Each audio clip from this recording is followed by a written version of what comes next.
Buenas noches. Hoy hablaremos claramente con el secretario general de la Conferencia Episcopal, el vocero autorizado de la Iglesia en Colombia, Monseñor Juan Vicente Córdoba, quien además de presidente de la Comisión de Bioética, es licenciado en Filosofía, en Teología, en Historia y magíster en Ciencia Política. Habla de muchos temas y habla muy claramente. Así que, Monseñor, buenas noches, hablemos claramente. Buenas noches, Clara Elvira, qué gusto estar con ustedes aquí. Muchas gracias. Bueno, Monseñor, hay un tema neurálgico por estos días. La Corte Constitucional esta semana resolverá una tutela que apunta al asunto de la adopción de niños por parte de parejas del mismo sexo. Ayer en una entrevista en El Tiempo, el presidente de la Corte Constitucional, el magistrado Juan Carlos Henao, dijo que en este tema hay que ser tolerantes y progresistas. ¿La oposición de la Iglesia es intolerancia y es tener una actitud retrógrada?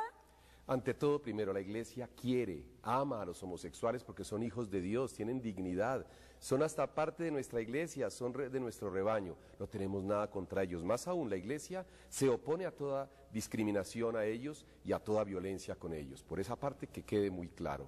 Segundo, nosotros no podemos definir para 45 millones de colombianos un asunto por cuestión de progresismo o no progresismo. Esto es por valores y principios.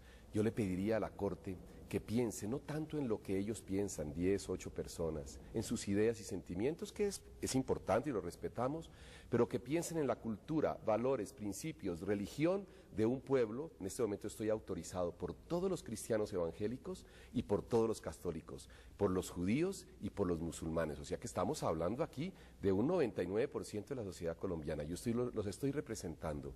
Le pediría yo a la Corte, piensen en no atropellar las costumbres, cultura y religión de un pueblo. Un argumento es el argumento de que la adopción es replicar lo que perdió el niño. Perdió un papá y una mamá biológicos. Por X y Z razón no lo pueden tener. Entonces el gobierno y el Estado, que deben cuidar de sus ciudadanos, le hacen una réplica, una semejanza y le ponen otro papá y otra mamá. Pero igual a lo que tuvo, parecido. Papá, mamá, hombre y mujer que lo concibieron y lo dieron a luz. Entonces no le pueden poner 2 hombres ni 2 mujeres, sino cuidar para que tenga lo mismo. Si al niño le preguntaran, ¿qué quiere usted? A los 2 meses él diría, un papá y una mamá.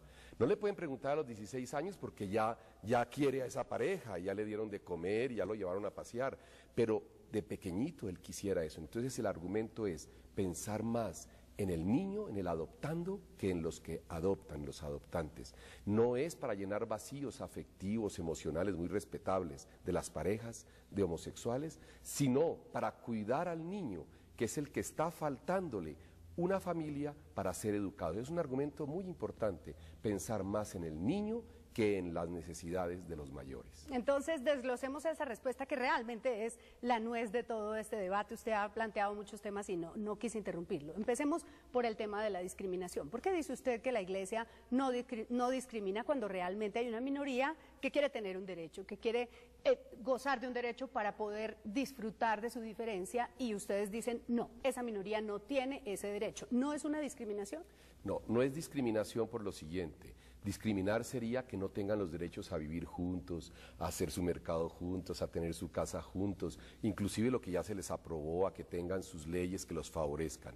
Aquí el problema no son las parejas de homosexuales o heterosexuales. La prueba es que muchas veces a parejas heterosexuales no les conceden adopción porque les faltan unos requisitos, porque la edad, por la salud, por lo económico, por las circunstancias psicológicas. Entonces no se discrimina ni a hetero ni a homosexuales, porque el punto focal y el objetivo de todas las intenciones en esto no son los mayores, sean hetero u homosexuales, sino los niños.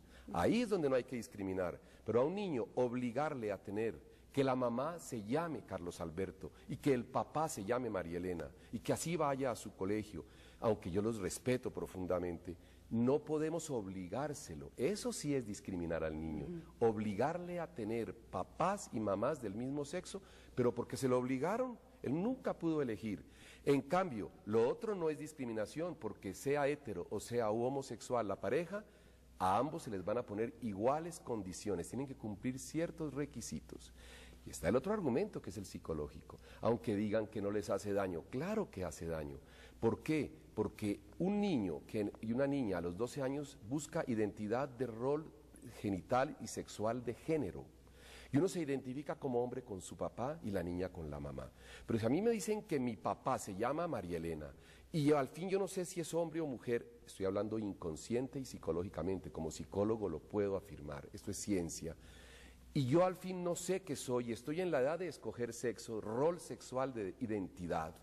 Entonces voy a tener una trabazón de identidades que si bien con padre y madre ya es difícil y a veces no logran, y ahí viene la homosexualidad y el lesbianismo, Claro, ¿qué tal? eso le iba a decir, si realmente la homosexualidad se aprendiera de los padres, pues no habría homosexuales porque evidentemente los niños los engendran parejas heterosexuales, hombre-mujer, entonces el niño vive con sus padres, ¿por qué resulta homosexual? ¿De dónde lo aprendió? Psicológicamente esto es muy claro, científicamente, una dominación materna en donde el niño no puede ser él, sino que es una madre envolvente que domina y un padre débil que al niño no le da un identificatorio suficiente, un referente identificatorio que se llama en psicología. Entonces el niño dominado por la madre, una madre muy envoltoria, compulsiva, y una madre que le da un mensaje inconsciente, tú eres mío, mío, mío, para llenar unos vacíos afectivos de ella, es una madre inmadura. Entonces, una madre inmadura suele casarse con un hombre débil, porque son los complementos. Ese hombre débil no es suficiente identificatorio para el niño no logra saltar la barrera a los 12, 13 años y se queda con la identidad de la madre, identificado con ella, se llama la simbiosis en psicología. Monseñor, ¿y por qué hay familias que tienen 6 hermanos hombres, todos heterosexuales y uno homosexual, si tienen la misma madre débil y el mismo padre? En psicología se estudia ese caso que usted nos acaba de poner. Porque la madre inconscientemente puede escoger inconscientemente a un hijo que por circunstancias psicológicas de temperamento es el que más se adapta para llenar los vacíos afectivos de ella. Y a ese hijo lo escoge, sea el primero, el tercero, el quinto o el 10º. Y el padre también deja a ese hijo un poco. Son lo que se llama en psicología los chivos expiatorios de la psicología familiar. ¿Usted cree que la homosexualidad se elige? No, la sexualidad tiene 2 componentes. El componente hereditario de genes, que es mínimo, y el ambiente, padre, madre, circunstancias, violaciones de niños, abusos, en fin, todas estas cosas de niño, que las 2 cosas juntas dan. Una persona con poca carga hereditaria, el ambiente no lo logra, por más que lo abusen y todo, no es homosexual. Y otro, basta un abuso pequeñito, sencillo, pero ha tenido tal vez una carga u otros factores, o el temperamento, la debilidad emocional, la falta de seguridad personal, no le dejaron identificarse con su rol sexual. Es muy variado, muy complejo, no es tan fácil lo de la homosexualidad, definirlo con 1, 2, 3 razones. Es un conjunto muy complejo de variables que pueden terminar en que sea homosexual o no. ¿Usted cree, la Iglesia considera que la homosexualidad es un pecado? No, el que tiene tendencia homosexual no tiene la culpa, la tentación no es pecado, como el que tiene tendencia a la cleptomanía, como el que tiene la tendencia por su inmadurez a no ser fiel en el matrimonio, el hombre que anda con mujeres. Si es una cuestión psicológica grave, no es pecado, o habrá algo de pecado en cuanto el hombre tenga libertad. El pecado está donde hay libertad humana y hay conciencia. Cuando el problema es inconsciente y cuando el problema no le permite al hombre tener libertad efectiva, el pecado es proporcional a la libertad que tenga la persona. La tendencia no es pecado. El homosexual es hijo de Dios con dignidad igual a cualquier ser humano. No es enfermedad. El DSM-4, que es el referente científico de la psiquiatría en el mundo, nos ha dicho, que es el diagnóstico de estadísticas, que la homosexualidad no es pecado. ¿Cómo lo determina? Desorden psicosexual afectivo no patológico, neurótico, es decir, no es ni pecado ni es enfermedad, es un desorden, como es desorden la agresividad exagerada, como es desorden la infidelidad matrimonial de una persona que no es capaz de tener una pareja. Son desórdenes afectivos no graves, no patológicos. Patológicos son cuando ya hay esquizofrenia, cuando ya hay psicosis, que se llama en psicología.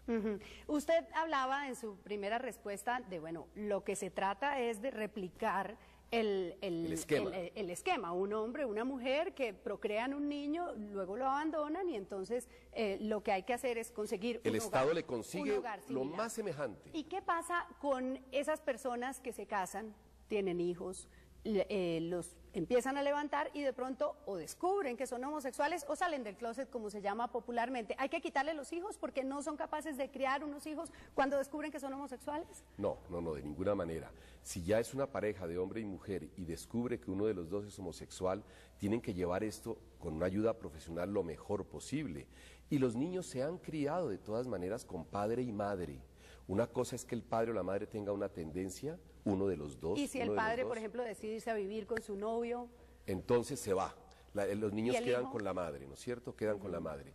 Lo importante es que el niño tenga un referente identificatorio, sea el papá, el abuelito, el primo, el nuevo esposo de la mamá, el hermano mayor. Lo importante es que tenga, o la niña, si se va la mamá, tenga una abuelita, una tía, un identificatorio, un referente. Cuando no existe, ese es el problema, y suficientemente fuerte. Esto se vehicula a través del afecto. Cuando hay relación de emoción y afecto y de cariño, es donde uno logra la identificación con el padre y la madre.